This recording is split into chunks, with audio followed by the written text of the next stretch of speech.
Bonjour à tous et donc bienvenue pour les vins de la semaine et du week-end. Et cette semaine, on a eu plein de bonnes choses qui sont arrivées à la maison, des livraisons, alors les primeurs 2017 à la cave, des commandes que j'avais passées qui sont arrivées. Et donc tout ça a permis d'abord réapprovisionner l'armoire ici, qui est maintenant est pleine, donc on a le choix, et ça c'est super.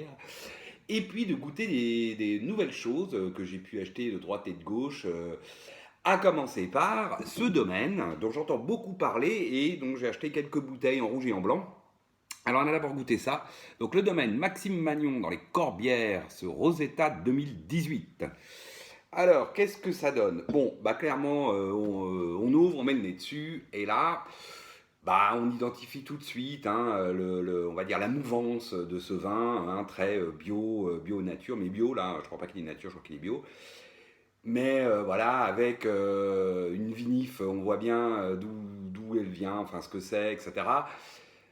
Voilà, dès le nez, en fait, on a un côté œuf animal. Moi, c'est pas mon truc. Je trouve pas ça très élégant, même si ça se dissipe.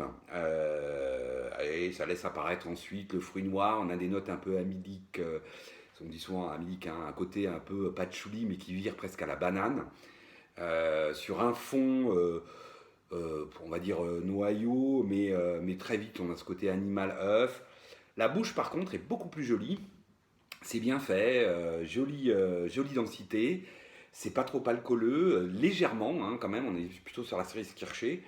Joli tanin par contre, ça c'est clair, soyeux, dense, précis. C'est plutôt bien fait, c'est droit, c'est puissant mais sans être démonstratif. Et puis une finale, bah, toujours pareil, assez fraîche, droite, c'est agréable, mais on a toujours ce côté, bon, cerise, puis on ce côté là, animal, œuf, qui moi j'aime pas trop. Bon, une pointe épice, voilà. C'est pas d'une grande complexité, je dirais que des vins comme ça, moi j'ai l'impression, alors c'est peut-être mon goût, c'est moi, j'en sais rien, mais voilà, j'en bois partout sur le territoire français. Moi, je mets le nez là-dessus. Je suis incapable de vous dire si c'est un coteau du Languedoc. Hein, les Corbières, c'est du Languedoc. C'est un vin du Roussillon. J'en ai bu des comme ça en Côte-du-Rhône. J'en ai bu des comme ça dans le Beaujolais. J'en ai bu des comme ça en coteau du Marmandais. Voilà, moi, je trouve que c'est des vins dont la personnalité, en fait, c'est plus lié à la vinif et à la mouvance dans laquelle ils sont qu'au terroir. Voilà. Ce que je trouve dommage parce que ces gens mettent en avant leur terroir et voilà, moi je trouve qu'il est masqué par un peu par ce qu'ils font. Bon, un bon vin de copain, voilà, pour moi, je sers ça à un barbecue, voilà, je suis content, mais bon, je trouve pas que c'est un vin d'une grande complexité, etc. Voilà. Après, ce vigneron est aussi connu pour son blanc. Et évidemment, du coup, je me suis précipité pour, du coup, ouvrir le blanc en me disant, est-ce que je vais être déçu? Alors voilà, le blanc, il s'appelle, donc on est toujours donc Maxime Magnon, il s'appelle Labégou, donc cuvée 2018, donc toujours les Corbières. Et là, par contre, c'est une toute autre histoire. De toute façon, dans cette mouvance, souvent, j'ai remarqué que euh, j'aimais plutôt mieux les blancs que les rouges, je les trouve souvent plus réussis. Et la preuve en est avec cette Bégou là, 2018, qui est pour le coup un très joli vin. Alors, au nez, tout de suite on a la réduction grillée, hein, comme on l'avait ici, mais à côté, sur les rouges, hein, ça donne souvent ce côté œuf animal. Là, ça donne plutôt une réduction grillée qui fait un peu beaunois, d'ailleurs, on dirait un peu un chardonnay beaunois, mais qui va très vite se dissiper et qui va rester vraiment pour le coup fugace et qui marque pas du tout le vin. Ensuite, ce nez, bah, il développe les belles notes de fruits blancs, de fruits jaunes, hein, de pommes, voilà, surtout de pommes en fait. Hein. Ensuite, les belles notes d'herbes séchées, de foin, de fleurs séchées là, que moi j'adore dans le grenache blanc, grenache gris. Euh, un petit côté miel qui donne un côté friand et un fond plutôt amande, très joli. Voilà, pour le coup, là, on a une jolie complexité sur ce nez. Puis ensuite, on met en bouche. Et là, à nouveau, c'est vraiment réussi, c'est droit.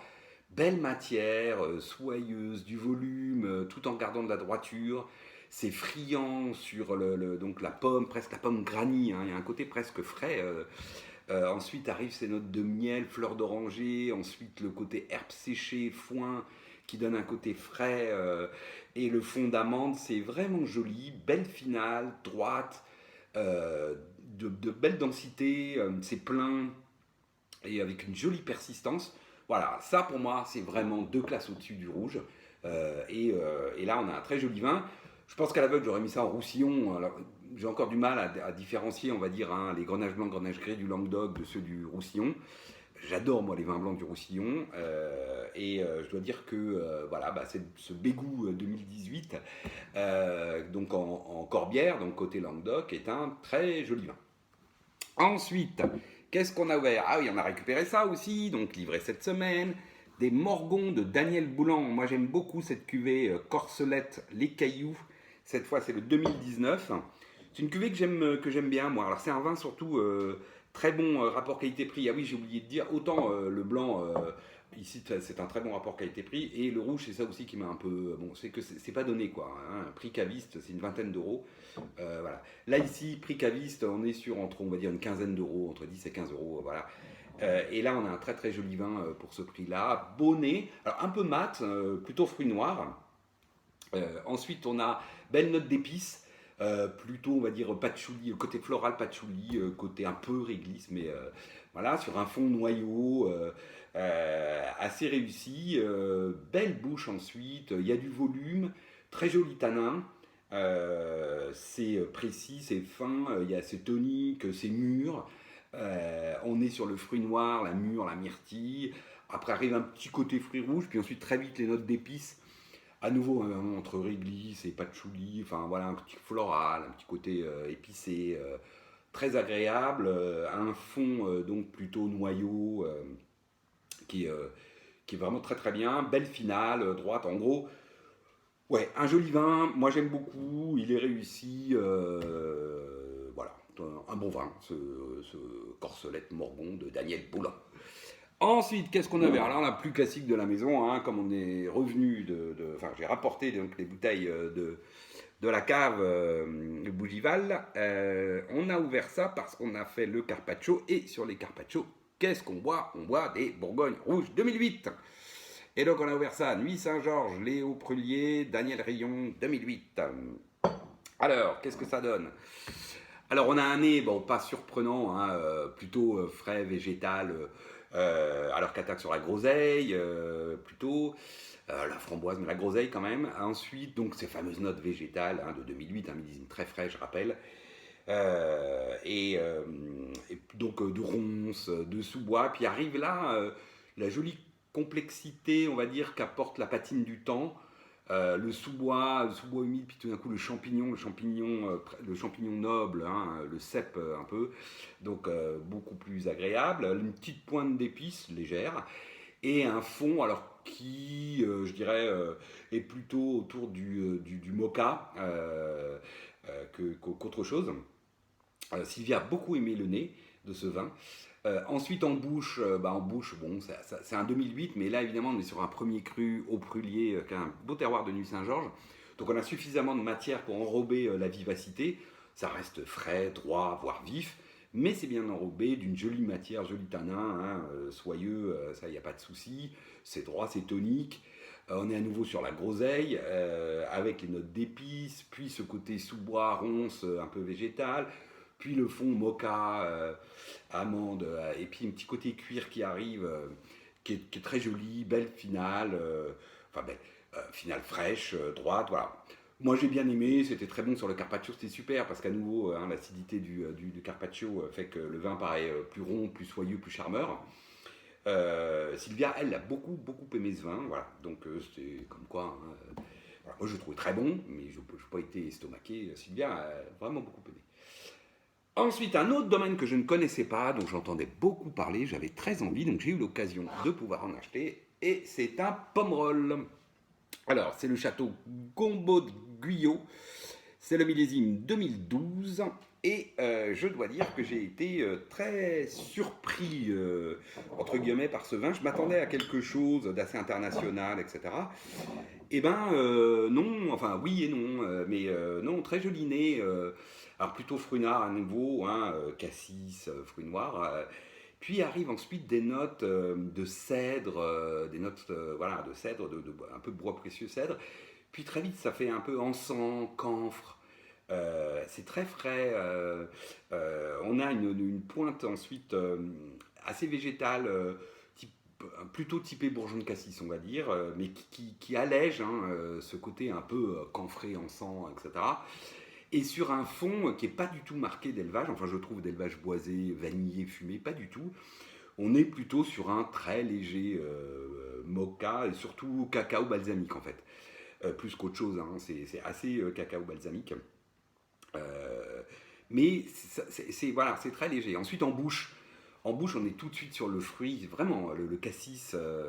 Toujours avec ce petit côté frais du bourgeon de cassis qui apporte de la fraîcheur, puis les notes d'encens, de camphre, presque mentholées, ce fond donc au cacao balsamique, belle finale. Alors l'empreinte poudre encore, enfin poudre légèrement. Hein.